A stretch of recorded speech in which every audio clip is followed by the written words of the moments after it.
Lumabas na si Quiapo.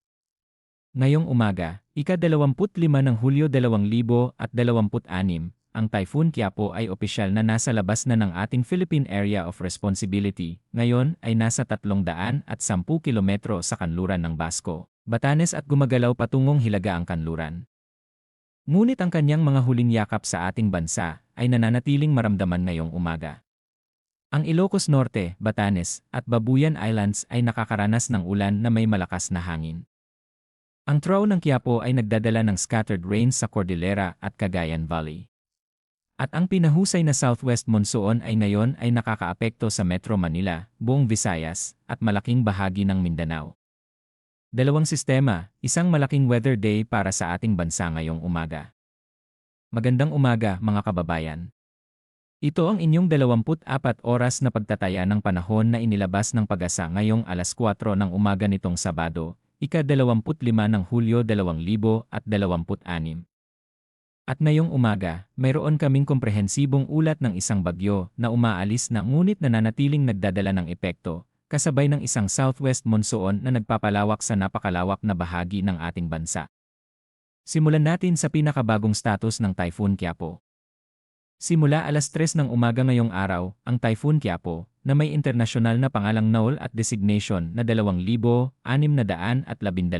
ay tinatantya ng Pag-asa sa 310 kilometro sa kanluran ng Basco, Batanes, nakalagay sa 20.2 degrees Hilaga, 111. 0 degrees Silangan.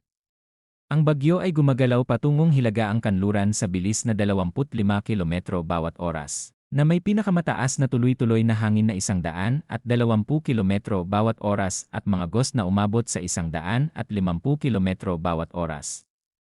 Ang Quiapo ay nasa labas na ng ating ngayong umaga at patuloy na gumagalaw palayo mula sa ating bansa. Para sa lahat ng Pilipino, ito ay isang magandang balita. Ang Quiapo ay umaalis na. Ngunit ang mga epekto nito sa ating bansa ay hindi pa ganap na wala ngayong umaga.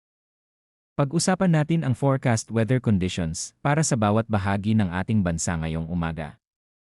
Para sa Ilocos Norte, Batanes, at Babuyan Islands, ang mga lugar na ito ay kasalukuyang nakakaranas ng ulan na may malakas na hangin dahil sa Typhoon Quiapo.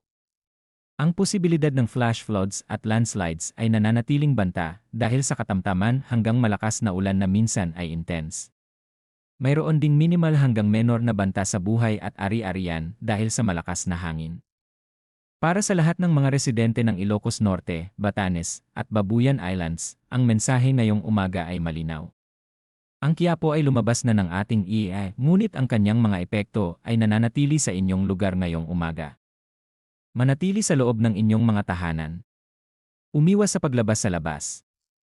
At sundin ang lahat ng directives ng inyong local government units. Para sa Cordillera Administrative Region, natitirang Ilocos Region, at natitirang Cagayan Valley Region, ang maulap na kalangitan na may nakakalat na ulan at mga kulog-kidlat ay inaasahan dahil sa trough ng Typhoon Quiapo.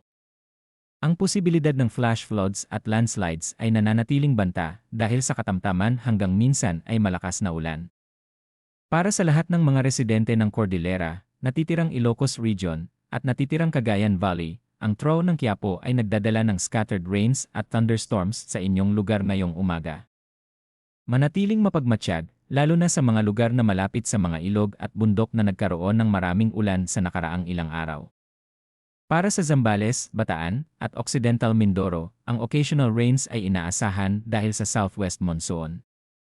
Para sa natitirang Ilocos Region, ang scattered rains at thunderstorms mula sa trough ng Quiapo at habagat ay nagdadala ng patuloy na banta ngayong umaga. Ngayon, pag-usapan natin ang pinakamalawak na epekto ng southwest monsoon ngayong umaga.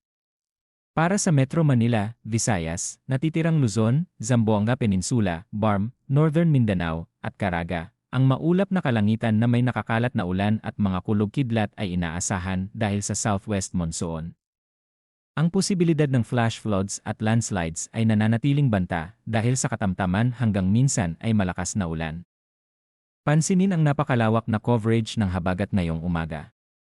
Mula sa Metro Manila, buong Visayas, natitirang Luzon, hanggang sa Zamboanga Peninsula, BARM, Northern Mindanao, at Caraga. Ang pinahusay na southwest monsoon, na pinalalakas ng Typhoon Quiapo, ay nagdadala ng scattered rains at thunderstorms sa napakalawak na bahagi ng ating bansa ngayong umaga. Para sa Metro Manila, ang scattered rains at thunderstorms ngayong umaga ay nagdadala ng banta ng urban flooding sa mga lugar na kilala bilang madaling mabaha. Manatiling mapagmatsyag at handa sa buong araw. Para sa natitirang Mindanao, ang bahagyang maulap hanggang maulap na kalangitan na may mga isolated na rain showers o thunderstorms ay inaasahan dahil sa southwest monsoon. Para sa kondisyon ng hangin at karagatan ngayong umaga, para sa buong bansa, ang hangin ay magaan hanggang katamtaman mula sa iba-ibang direksyon na may coastal waters na 0.6 hanggang 2. Isa metro sa Mindanao, Visayas, Southern Luzon at natitirang Luzon. Ang manageable na kondisyon ng karagatan sa karamihan ng ating bansa ay isang positibong development, ngunit ang regular na pagsuri ng weather updates ay palaging inirekomenda bago maglayad. Para sa temperatura at halumigmig ngayong umaga, ang pinakamababang temperatura ay 25.6 degrees Celsius na naitala ngayong alas 2 ng madaling araw, at ang pinakamataas ay 29.3 degrees Celsius lamang na naitala kahapon ng alas 2 ng hapon. Ang 29.3 degrees na maximum temperature ay nagpapakita ng malaking cooling effect ng Typhoon Qiapo at ng pinahusay na habagat sa ating bansa. Ang isa sa mga pinakamababang maximum temperature na aming naitala ngayong rainy season.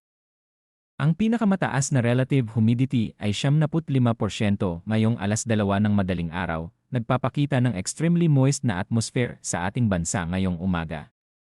Para sa astronomical at tidal na impormasyon para sa Metro Manila ngayong araw, ang araw ay sumikat ng alas 5 at 38 minuto at lulubog ng alas 6 at 28 minuto.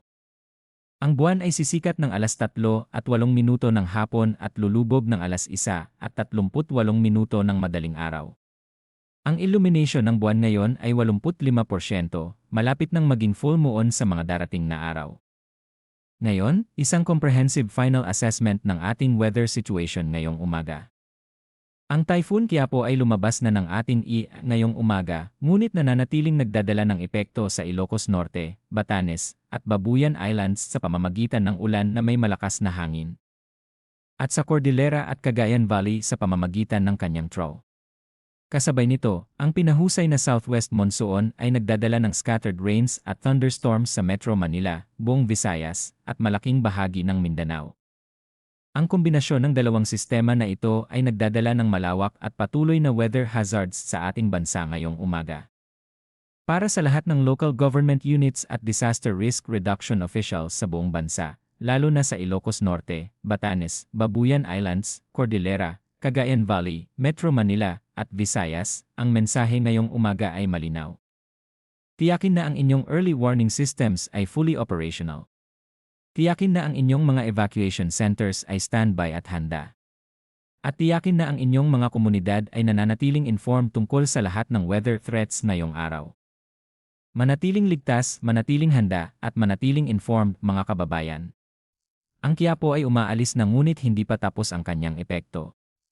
Ang habagat ay nagpapalawak at nagdadala ng malakas na ulan sa malaking bahagi ng ating bansa. At ang ating vigilance ay kailangan ngayong araw at sa mga darating na araw. Ito ang inyong weather team, laging nandito para sa inyo, laging nag-aalaga at laging handa. Magandang umaga at maingat sa lahat.